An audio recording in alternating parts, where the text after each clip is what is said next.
Hey there, this is Pastor Jim Reynen from Mount of Olives Lutheran Church in missionviejo, California. And I want to thank you for tuning in to session 3 of our series on coping with COVID. With me today is a good friend of mine by the name of Joe Jardine. Joe Jardine is not only a psychology professor, but he is also a licensed marriage and family therapist. And so Joe is with us here today to talk about how we can cope with COVID-19. And so Joe, the first thing I want to identify here with you today is just simply that we are seeing, in terms of mental health, we are seeing more people who are actually struggling with issues related to mental health, particularly even as extreme as death and suicide, than we are seeing due to the actual virus itself. And so in terms of mental health, how do you see, as a mental health professional, how do you see COVID-19 affecting families in our culture here today? Well, and that's a great question. I think that's something that a lot of people have been really talking about, is the aspect where I would say quarantine, for example, which we're talking about. What quarantine's doing is it's revealing and exasperating issues that are there and have always been there. And so those who have depression before, we see them becoming more depressed. Those who are anxious becoming more anxious. Those who are like OCD, they're becoming, of course, more OCD. And so we're seeing the fact that it's really exacerbating those who have issues before. And if you didn't have coping mechanisms, you didn't have coping skills, you didn't have a healthy outlet to take care of that kind of stuff, what's happening is it's really overwhelming people right now. And specifically with families, what we're seeing is the fact that those who've had, let's say, marriages that were not as strong before, well, it's really creating more rift there.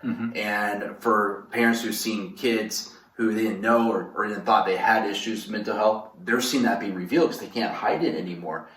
But the problem is that there's no place to go with it. Right, where we would say a lot when it comes to mental health is that a connection, in-person connection, attending church, ability to meet up with people, that's where a lot of mental health is cared for. It's a sense of connection. We're made for connection by God. We're made for relationships. And so when that is taken away, what is left? What is left is this sense of a rawness of who we are mentally and emotionally, and also spiritually, right? And so what we're seeing is the fact that several families, if not, I would say even my own family, we're all going through this transition, right? How do we cope with boredom? What is our relationship with boredom? What is our relationship with free time? What's our relationship with our sleep cycle when we're going through this time? And so some of us are transitioning just fine, right? But I would say a lot of us are not, including my own family. We are trying to still make those adjustments because, especially with kids, right, it's difficult, and when we don't have concrete timelines, that brings in a sense of helplessness. And when helplessness comes in, next up is then hopelessness.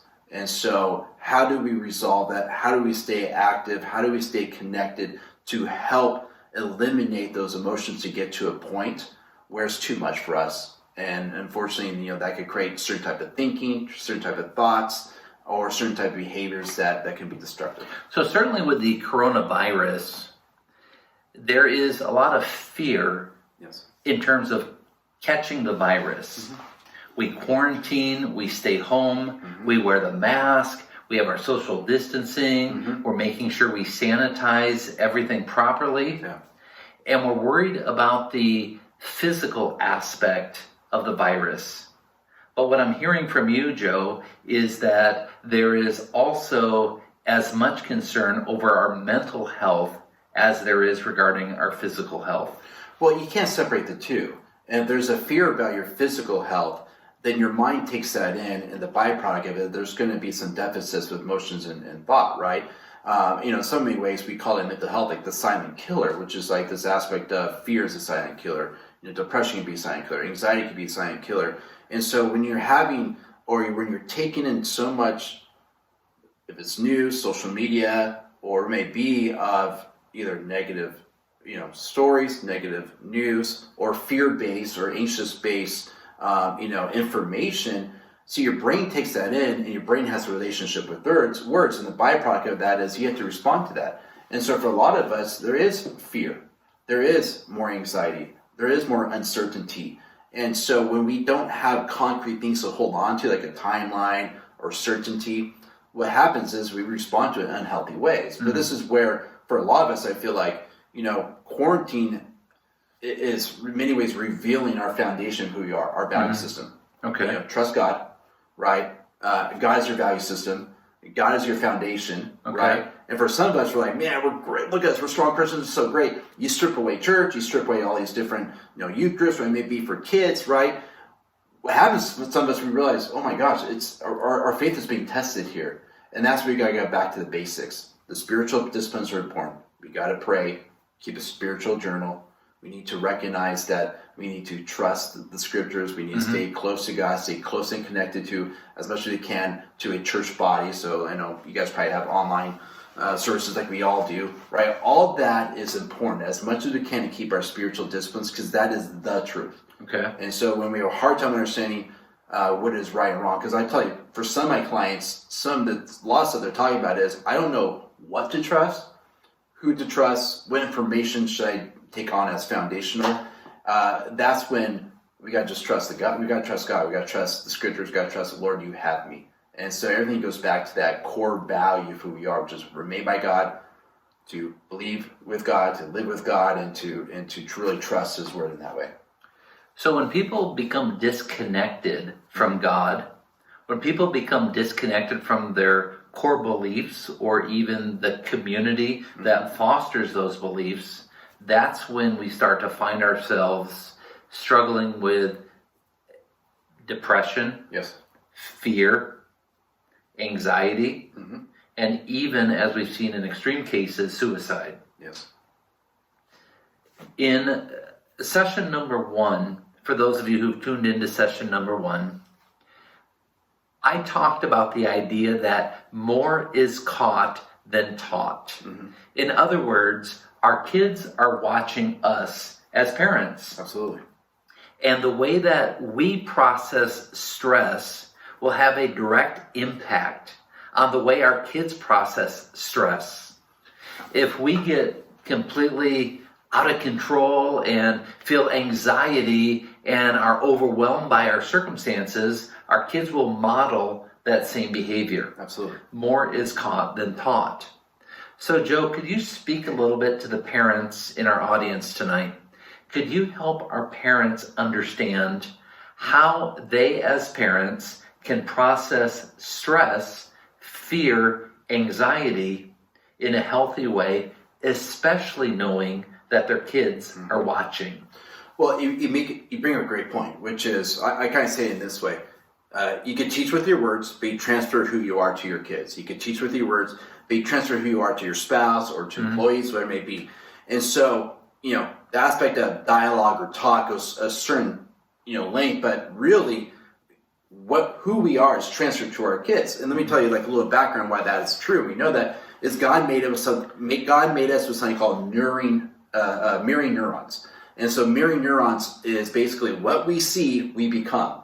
And so from that, we have something that we know is called nurturing, right? So I nurture in my kids certain things like, for my son, how to be a gentleman, open up doors for girls, let's not eat until everyone's sitting down at the table. But also... Would your wife agree with that? Absolutely. She would. If she was here, she'd be like, amen, he is right. And so, with that is, I'm also nurturing to my children is how do we deal with transition? How do we deal with when what we expect was going to happen, like our vacations that we were planning, excited about? How do we grieve that correctly? I need to nurture my kids, our relationship with boredom. They're always bored, right? And so how do I handle that, right? And they're looking at us as leaders at any age. I don't care if it's a teenager to age 3, 4, or 5, right? And so as parents, we got to recognize what we do. So let me tell you this. First of all, it's this. We got to relinquish our right to complain. Okay. I think we need to relinquish our right to complain. I think we need to recognize that when we choose to respond with complaining or whining or, saying things like, this politician or this and that, we can't trust. they take on to that negative type of thinking. So I think we need to relinquish our negative thinking. I think we need to create a mindset of hope. I think as parents, as I do with my own kids, is my wife and I are purposefully trying to, number one, keep a routine. Okay. You want to transition to this time, teach your kids how to deal with this. Keep a routine. Keep a routine as much as we can. Kids like discipline. Kids like routine, right? Kids respond well to it. So we make sure that we try to wake up as much as we can at the same time every day. Go to bed at the same time every night. We try to make sure in our family to win our day by noon. So as much as school, as much as my work as we can, is we try to pack it in as much as we can when it comes to it, right? Next is this. We have one fun thing planned a day. So if it's either movie night, camping outside, having a Lego mastermind build off, to boys versus girls, to teaching dominoes, to whatever it may be, is we try to plan something every night. Because what we're trying to teach them is when you have nothing, at the end of the day, we have each other. Okay. And so we are purposely trying to do that. So let's like recap. How we're talking outside, right? Hourly, right? What we're doing. Behaviors, everyday routine, right? The aspect of creating fun, opportunities for us to connect through having fun, right? And so when our kids see that, they feel at peace. When they recognize that, when they're hearing their friends or hearing about COVID, because our kids have a lot of questions about diseases now, right? We're letting them know this is the truth of what's happening, and this is how we're going to respond to it. We're open about it. Let me tell you what we're not doing. We're not making sure that our kids can't talk to us. We want an open dialogue. Okay. Every dinner we have this fun thing where we have this big fork, and when you have the big fork, we want to know, how are you feeling? We call it like fork feeling, right? All right, you got the fork feeling, how are you feeling, right? And so we want to know, we just got creative with it, right? Like put a fork in it, we call it. And so, small things like that matter. But if you're someone who's searching and looking and listening to a lot of negative information on negative news, your kids are attuned to that and they catch on to that, right? And so we have to recognize, how do we respond to situations, or how do we respond to things that happen that we're not ready for? We grieve it. We're open about our disappointments. We have no problem tonight because we're so bummed that we can't go this year to, Palm Springs. We can't go to camping this year. We're open about it because we share emotions, right? And so we teach them that. We refocus on what is good. We refocus on something that's fun. We refocus on something that is true, right? But the key is that we don't allow the situation to dictate who we are as people, right? We don't allow it to dictate our hearts, right? And I think that's very important to do that during this time. I want to go back.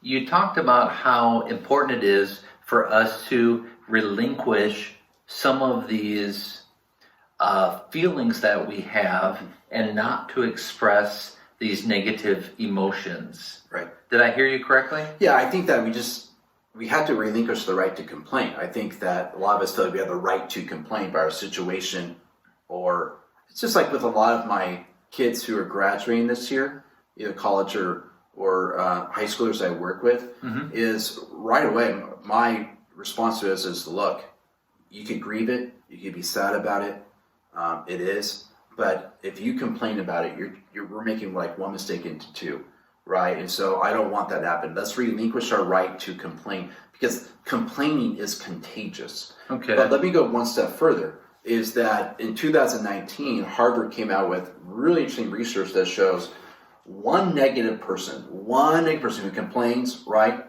that it takes about 8 or 9 positive people to offset that sense of energy or emotion. Okay. And so specifically that research was done with like teens, like teen cultures and that kind of stuff. But it also translates with families. So if we're a family of 4, and if I am negative and complaining, there's not 8 or 9 other positive, confident people around me to offset that. And so the power of negativity is real, we're finding out. Right?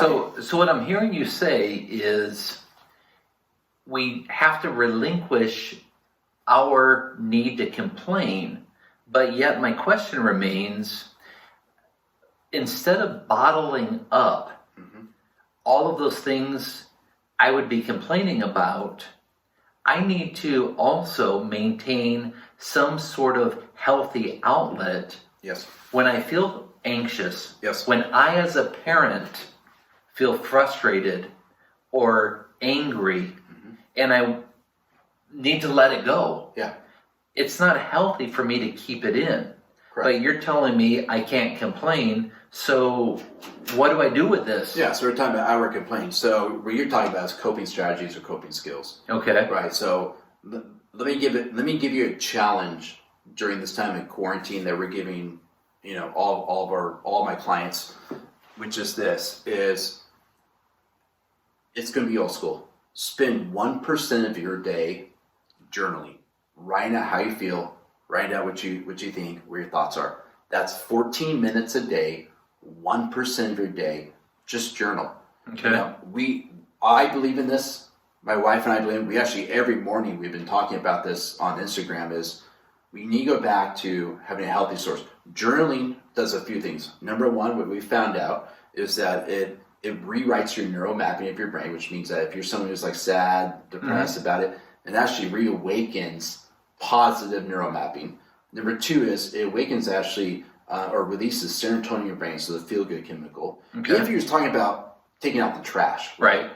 But thirdly, what we found out when it comes to it in so many ways is this. If you don't write it out, then you act it out. So if you don't write out your complaints, if you don't write out what you're feeling or what you're thinking, it could be negative or positive, right? What we found out is the fact is your brain acts it out. What does that mean? That's depression, that's anxiety. Okay. Right, and that's what we found out. So if you want to do one helpful coping skill during this time, learn to have a routine around journaling 14 minutes a day, Wow. 1% of your day. That's all it takes. It's like one episode of Netflix, one episode of like a YouTube, whatever, right?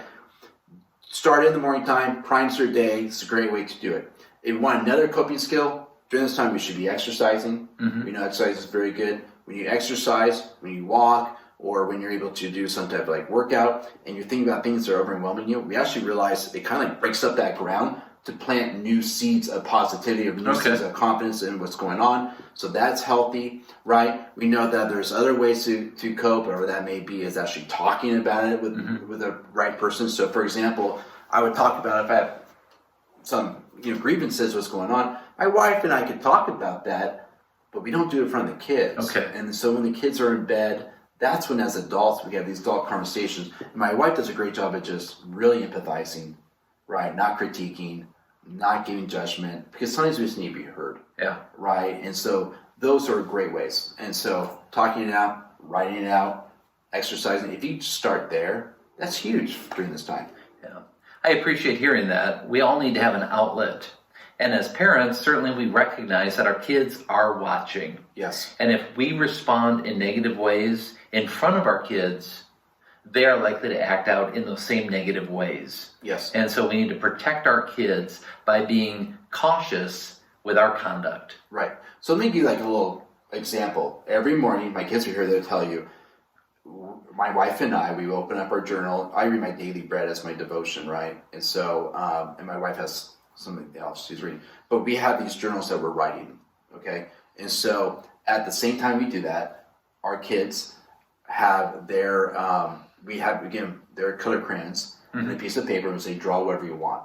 So they know during that time it's daddy and mommy writing and we're drawing. So let's say about older kids, right? Teenagers, right? So your kids are not teenagers. Yeah, right. And so in that case this is a great time where I would make sure I would want my kids to catch me writing, right? So if they're sleeping until 10, I'm not going to start writing until 10:15 in the kitchen, on the kitchen table while they're making their breakfast, right? And hoping that and encouraging them that I want you to do that as well. But let me tell you, there's a ton of great journals for teenagers to start picking up this exercise they believe in. But we made it as part of our family culture, encouraging our kids to express themselves through drawing, but also showing them and my daughter said the other day, we're kind of running a little bit late on our time schedule, and my daughter says, I'm running to us, Daddy, hurry up, it's time for you to write. And I love that a 4-year-old was able to recognize that, because in days, 65 of this, 70 of this, she realized this is a habit that we do, and daddy and mommy do this, and I know that's going to transform into them when they get older, and they're going through a tough time, so it's not happy, and they're going to remember mommy and daddy, they wrote. And how we just write really is we just do a Dear God letter every day. It was a Dear God, we just kind of give it to him, and that's a really good way to start out journaling. I really like what you said, Joe, with the idea of if you don't write it out, you will act it out. Yes. I think that's very important. We've started hitting on my next question here, which really has to do with our children. Okay. this conversation we've had has been geared toward how do parents address the stress in their lives because their kids are watching. Right. I want to transition to, as parents, what can we do to help our kids process the fear, the stress, the anxiety that they may be feeling? Because kids are aware of what's going on. They walk into a grocery store with mom and dad, and everybody's wearing a mask. There are a lot of things going on in our culture that for kids, whether they're young children like you have, or teenagers like I have, that when they see what's happening in our culture, there are a lot of reasons to feel anxious, to feel fear, Right. to be upset. So what are some things that we as parents can do to really help our kids process the stress that our kids are feeling? Yeah, so very simple, one word, powerful, empathy. And so you want to empathize with your kids during this time. If you have a teenager or a young kid, that's a lot. Kids 18 years and older have a hard time expressing how they're feeling, right? And so they do it by acting out or being rude or having like a teenage tantrum or having just a normal tantrum, right? And so we know what our kids are feeling because we're feeling it too. And so it's one thing where, let's say your kid's actually expressing how they're feeling frustrations or upset. Your job isn't to fix it. Your job isn't to correct them. What they need to hear from you is, I'm with you. And so we empathize. We empathize with the emotion. So many parents get stuck on the content that their kid's talking about, but they need to get to the heart of it. And so I say that because activate empathy with your kids. Now, if you have kids who are not talking about it, they're just kind of staying quiet, playing video games, moody, you still can empathize with them in spite of it. I have no problem telling my kids, or even my clients who come in to me who are teenagers, it's this whole aspect of, I can't imagine how you're feeling right now, not going to school. You probably feel like you're not learning anything. You're probably so frustrated about the summer. Summer camp has been canceled at church. You're upset about that. It's got to be hard thinking to yourself, man, at age 14, 15, I'm like in my prime, I feel like, and I don't know what's going to happen. That's just got to be really hard for you. And the kid can say, no, it's not. The reality is, we know they're hard because what we're feeling is what they're feeling. Having outward empathy, whether the kid's expressing what they're really feeling, we need to express it in spite of it. And so having them understand, I hear you, I know what's going on, and they're feeling. Empathy right now is really where real healing can occur with the kids, but also the sense of togetherness is there. And I know that's hard for a lot of us, but if you know how you're feeling, just say that out loud and say, I can only imagine how you're feeling. Like so many of my statements to my kids start that way. I can only imagine how you're feeling right now. Not be able to, go to preschool and be with your friends. I know you talk about Chloe a lot. That's it.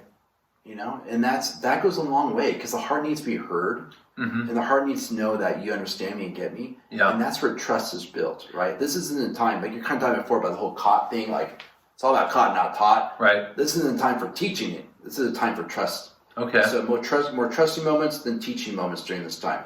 We're relinquishing a lot of our structure when it comes to what we're trying to instill in our kids during this time. It's like lots that's been put on a shelf, right? Okay. But one thing we're trying to do is that we're trying to build more trusting moments with the kids through the sense of empathy and telling them it is frustrating. And it's hard during this time. Yeah. And I think that statement, I can't imagine what you're going through, is a great conversation starter. 100%. But I also find as a parent myself, the importance of asking questions. Yes. The other day, my son Noah, who's 14 years old, was in his room and he was getting very, very, very frustrated while playing a video game. He was yelling, he was angry, he was slapping his leg, and I walked in there and I said, buddy, what's going on? Yeah. And he said, I'm so mad about this game. And I looked at him and said, are you really upset with the game? Because certainly with this quarantine and everything else going on, there is a lot of frustration. Yes. And I wonder, Noah, as I said to him, are you really frustrated with the game? Or are you just frustrated in general? Well, hold on. This is a great example where a lot of parents come into that situation and they jump on the content. Why are you saying that? You shouldn't be saying that. This video game's bad for you. Look what's creating inside of you. Right. But this is a great example where you take it from the head and go to the heart. Right? The frustration is you're projecting really your emotions onto the game. You're really projecting what's going on your play of the game, let's say, right?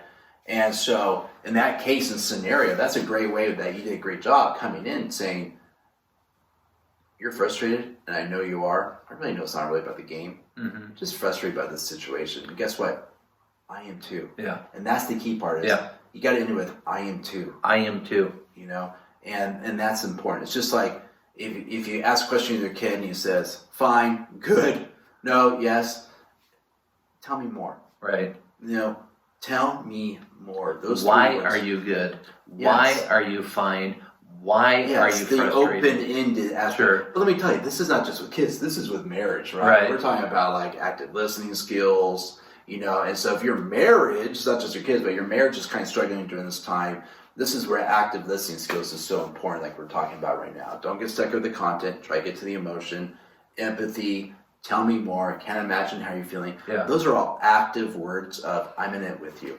By the way, you might not get the response that you're looking for. They might not show you how they're really feeling. I don't need that to know that what I'm doing is the right way to respond and the right way to parenting during this time. So as we're talking, Joe, about the importance of identifying how we as parents can help our kids process the stress, the fear, the anxiety in their lives, I think it's also important for us to talk a little bit about how do we recognize when our kids are struggling? How is it that we can identify what those red flags are? How can we identify when our kids are struggling with those issues? Unfortunately, we hear these tragic stories of people who have committed suicide because of the feelings of isolation. The adult men who feel like they were laid off and cannot provide for their families.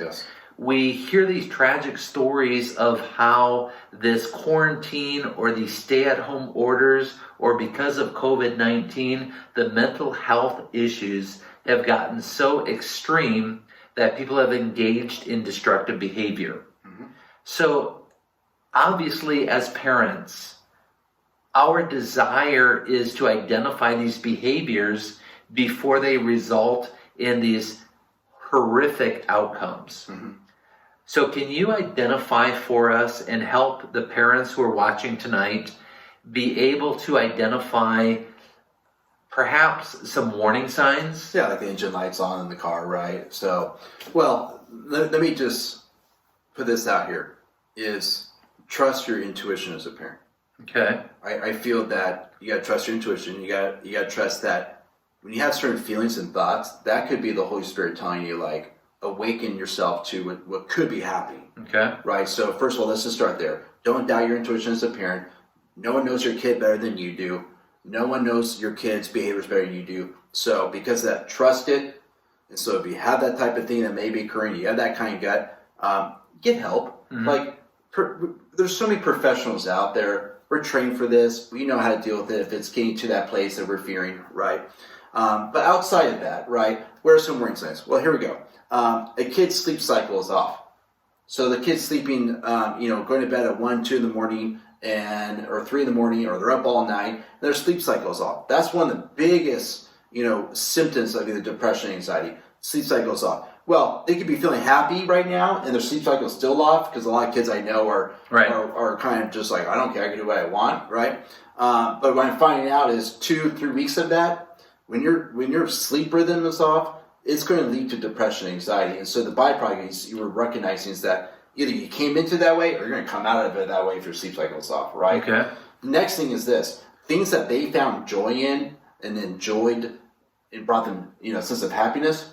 When that no longer is bringing joy into them, that's a warning sign as well. So, for example, during this time, I know we're limited in what we can do, but let's just say like video games once brought joy, but it doesn't anymore. Or the fact is, shooting hoops outside. My son loves shooting hoops outside. When that starts becoming something that I enjoy in, then that's not good. The aspect of social media sounds weird, but social media does bring some sense of togetherness and connection for kids. When that becomes dry, right, and that doesn't bring them joy, that is a warning sign. Because at that point, then what's sinking in is that's creating a space where depression and anxiety can come in. When we start hearing negative self-talk or self-deprecation, right? When a kid starts talking negatively about himself or just negative about the situation, and no matter how much positive self-talk you put out there, no matter how much you try to just, parent correctly, and all we're hearing with them is just negativity, it's never going to be good, never be right. Warning sign, warning sign, warning sign. Get them with a counselor, talk to your pastor, figure out what we can do. Because that is a warning sign in many ways, right? Next, if we find proof, right? Like I think a lot of parents and all should be, tracking their kids' social media and that kind of stuff, or text. If you're seeing some negativeness going on that they're posting or they're putting out there to their friends, right? That is a symbolism of their heart, and so there's probably something that's going on there. And by the time they start outwardly expressing it, let me tell you, for a lot of kids, it's been brewing longer than we know.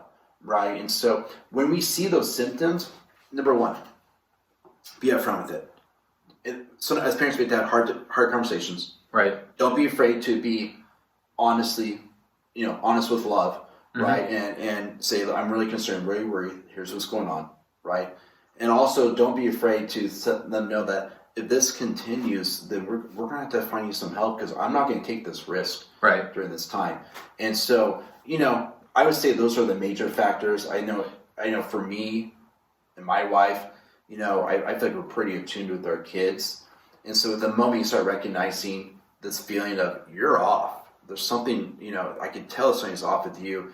You could tell their eating habits are off. Just how it is as a parent.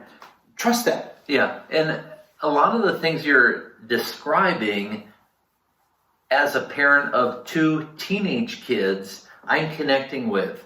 My teenage kids are on social media. My teenage kids have their routines. My teenage kids are at the point of independence and a little bit of autonomy. And I'm able to identify when their behaviors are different. Yes. But that's coming from the parent of a teenager. Certainly, watching here tonight, we've got a lot of parents who have preschool age kids who are not posting things on social media. Preschool age kids who may not be able to articulate their frustrations. So when you think about, as a marriage and family therapist, looking at red flags, warning signs, triggers, how do parents of preschool age kids identify some of these warning signs? Yeah, so simple. I give you an example. You meeting with an 8-year-old today is the fact that when an 8-year-old starts acting like a 4-year-old, when your child who's in, let's say, from preschool to 5th or 6th grade, start regressing to a former version of themselves, or you start seeing poor behaviors that resemble them at an earlier age, or start having certain tantrums, outbursts, and you're like, I don't know what's going on here, right? That is a warning sign. When you see what we call it regression, right? Regression of self, right? And so when your 6th grader starts acting like a 1st grader, when things that, we once saw is like, man, I remember that when, like, even my own son, my wife and I, we remember that when he was in kindergarten, he used to do this, right? That was a sign for us to realize he's wrestling with something. There's something in him. And so that's when we try to do our nighttime pillow talk, and that's when we spend an extra time with them trying to take turns talking it out. And when he doesn't explain it or can't express it, because who can at that age, right, really young, then we just go back to the aspect of empathy. We know it's hard, we know it's difficult, but then we tell you what we didn't do. We don't give consequences or punishments when our son or daughter regress, because that's not what it's about. Regression is a warning sign for us to say it's time for us to step in with love. Right? That's not a time to teach. That's not a time to make a point. It's the time for us to realize this outburst and this crying and this throwing of stuff, like, this isn't my child. This is outside of their character in this last year. It has to be the situation. You know, it kind of reminds me where, you probably remember this, like there used to be something called the Stanford Experience in the 1970s. The whole concept of that crazy experiment is that disposition, your situation creates your disposition in life. So your situation that you're in actually dictates your disposition, which is your personality. Right. And so we're all in this new situation, and this situation is creating a different disposition of who we are, you know. And we're seeing some people who they're just fine with it. Some people are becoming more, you know, secretive. Some people are acting out on social media. We're seeing all different ways.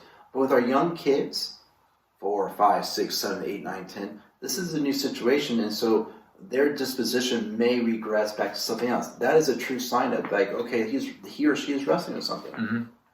I really appreciate hearing when our kids are regressing, when our kids are acting out in ways that are attention-seeking.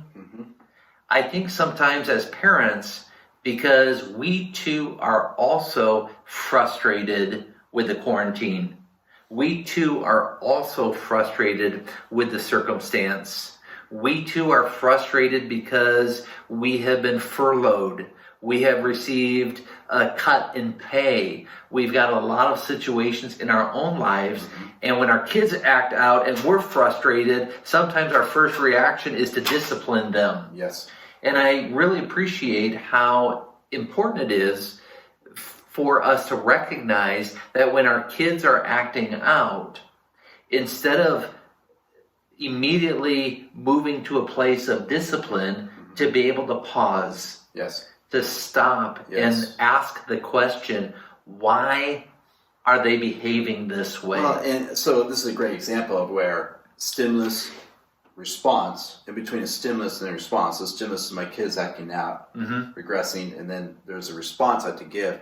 And between that is what we call space. Right. And in that space is that self-talk of, hold on, this is not who they are. Let's respond with grace, and let's respond in a way that propels our kids closer to us, specifically during this time, versus compel them away from us. But this is not just with kids and parenting. I mean, Jim, this is with marriages that, you know, my wife and I are even seeing aspects of our dynamic that's like a regression from 10 years ago, right? And so we kind of laugh saying, we haven't seen this in us in years, you know, because we're all getting squeezed in different ways, you know, and but we're able to verbalize that and kind of laughing like, whoa, this is 10 years ago, Joe. This isn't cool. It's like, you're right. He isn't cool, you know? But that takes knowledge, takes communication. It's not just with kids, it's with us as well. Yeah. So as we identify the behaviors with our children, being optimistic here, there is a lot of talk that in the near future, we may return to normal, whatever that may be. And as there's conversation about our churches opening, about businesses opening, and certainly the idea of school opening again, I'd like to talk a little bit, as we shift gears a little bit, about what we as parents can do to help our kids succeed when they return to school or they return to daycare or whatever that might look like. Because kids have become very comfortable with having both mom and dad at home with them 24 hours a day, 7 days a week for months. And all those kids who finally managed to stay at preschool for a day without freaking out have regressed. True. They are now used to being at home with mom and dad all the time. Well, I would say not regress, they probably have progressed with the family unit. Right? And then you want to remove them from that. That could be a hard transition for them. And then the point that I'm bringing up here is separation anxiety. 100%. And so as certainly some of our viewers watching this session have children who will be returning to kindergarten or preschool or young elementary age kids who are now having to be separated from their parents, who have grown accustomed to being with mom and dad all the time. How can we as parents help that transition and enable our kids to be successful when they return to daycare, when they return to preschool or elementary school? Well, I would say this, is all of our answers that we've given is all in one right now. First of all, be transparent about when the change is going to occur. Okay. Think ahead of time and start having these type of conversations and dialogue about mommy, daddy got to go back to work. This was going to happen. Then you can go back to, let's say, what it may be, preschool or daycare. Be open with that. Ask them the question, how does that make you feel, right? I would think ahead of time about create as much of that new routine, create it in today's routine or a month before that, whatever it may be, as much as you can, so they can start understanding how it's going to be. It's kind of like before we start school, let's wake up every day like at 6:30 a week before to help that transition. Go to campus. 100%. Go to campus, take that drive, start having that breakfast, that new breakfast time, start having it now, right? Start getting that sleep routine. That's important, right? Next, have an expectation. It's not going to go well. Just have that expectation. It's not going to go smoothly. It's not going to go well. There's going to be some sense of whether maybe regression or some acting out. Normal. So go into it with patience, go into it with grace, go into the primary, cry the first day, I don't want to go. It's like, I had some teenagers like, I'm never going back to school, I want homeschool, this is great, right? And the parents are like, nah, you're going back, right? And so understand there might be some pushback, so be consistent with your message, be consistent with your narrative, be consistent with who you are as a parent. You transfer that to them, right? And so if you come in with the confidence, you come in with the sense of energy that's going to be contagious around it, it's going to be fine. But recognize it takes about 21 days to create new habits, right? And so the first 3 weeks it's going to be an adjustment period. But when we get to the 30-day mark, it's going to be back to normal. It really will be, right? But the parents who are wise and the parents who understand the importance of preparation and dialogue around it and talking about expectations and understanding that I'm going to respond still with grace, still with mercy, still with sense of forgiveness and patience when it comes to that transition. Those are the parents that are going to have kids that are going to adjust more easily during it and quickly as well.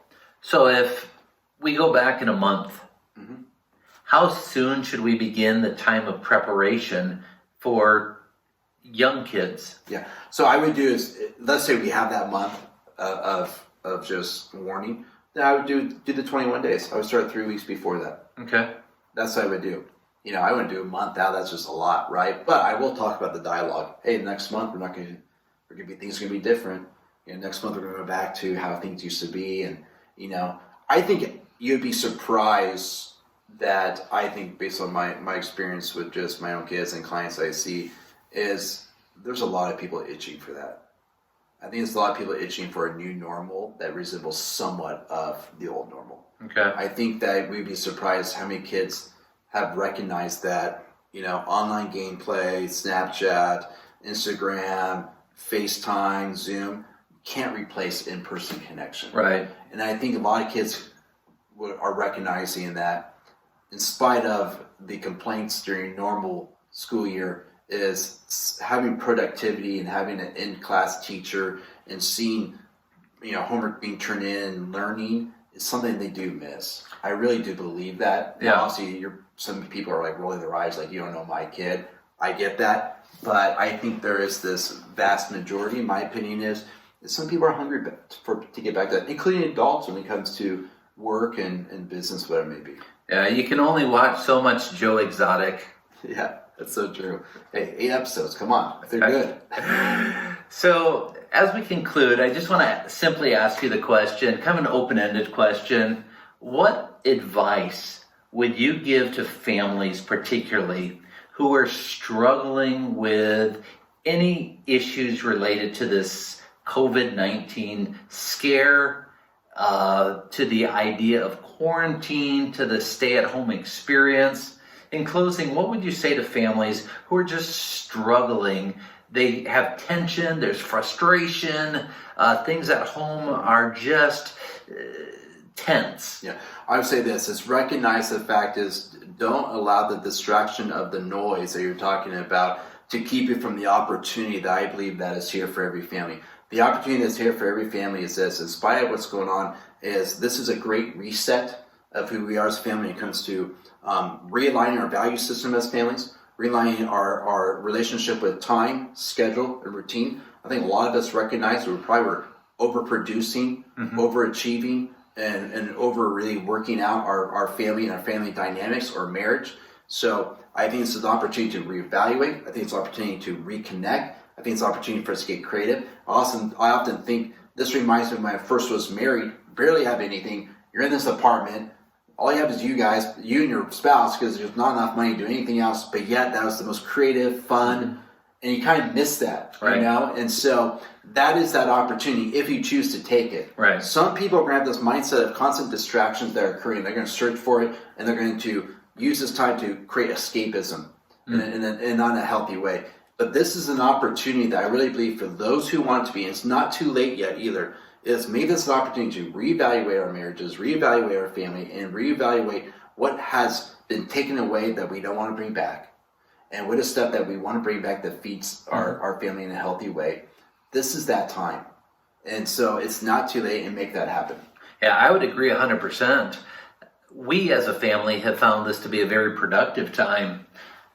Not only does my yard look better than it's ever looked, not only is our house cleaner than it's ever been, but I actually know who my neighbors are. That's a good point. My kids and I have enjoyed watching movies together. We've enjoyed taking walks together as a family, enjoying just taking opportunities for not only in-house fun, games, activities, board games, yes, but to be able to get outside and take a walk around the block with the dogs. Yeah. You know, some of the things that we have neglected in our lives have become the new norm, as much as I hate that term. Yeah, well, you bring up this point, which is like, my wife and I have had this fantasy of like, when are we moving to Tennessee, to a small town, and live a certain pace, different pace life, and what I've realized, what has been revealed to me is that's just a mindset. Yeah. And our mindset has changed, and I think that's important for us to recognize. Let me just give one more challenge before we end this, is something that I've really been journaling about is, what is God, the question to me is, from my heart has been, what is God trying to reveal to me during this time of quarantine? Mm-hmm. And if you don't take advantage of answering that question, spending time and not just thinking about it, but actually write it down, then I think you're getting yourself a disservice. I really believe that, I think God's talking to all of us in a certain way.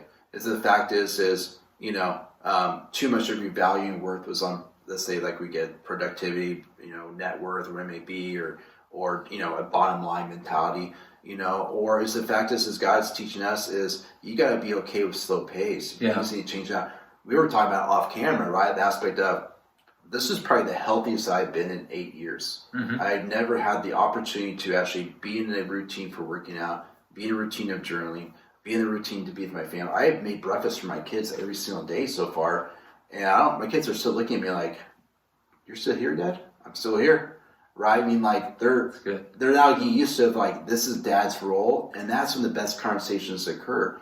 And so, recognize, what is God revealing to you during this time of quarantine, and that's how you make this time that could be uncomfortable for a lot of people as an opportunity to say, I'm going to allow God to teach me during this time. Yeah. And I think you're hitting on a very important thing too, is we are creating memories. Yes. Our kids will look back on the quarantine of 2020, and history books will be talking about this. Yes. This will be the Columbine, this will be the Space Shuttle 9/11. Challenger, the 9/11, the Kennedy assassination. This will be the thing that our kids look at. And what we as parents choose to do during this time will create the memories that they look back on as either positive or negative. And we have an opportunity to make breakfast for our kids. Yes. We have an opportunity as dads to get down on the floor and play princess with our daughters and wrestle with our boys and do all those types of activities that before Corona, we were just too busy or too important And that's a good point. And so but all that is that right there. You have to, I guess, put your mindset in a way to make these opportunities a priority. Yeah. And some people, unfortunately, just submit to the situation. Right. And we're saying is awaken right. to the situation, rise above. A victim mentality. 100%. So, my name is Pastor Jim Reynen. I'm one of the pastors at Mount of Olives Church in missionviejo, California. This is a friend of mine by the name of Joe Jardine.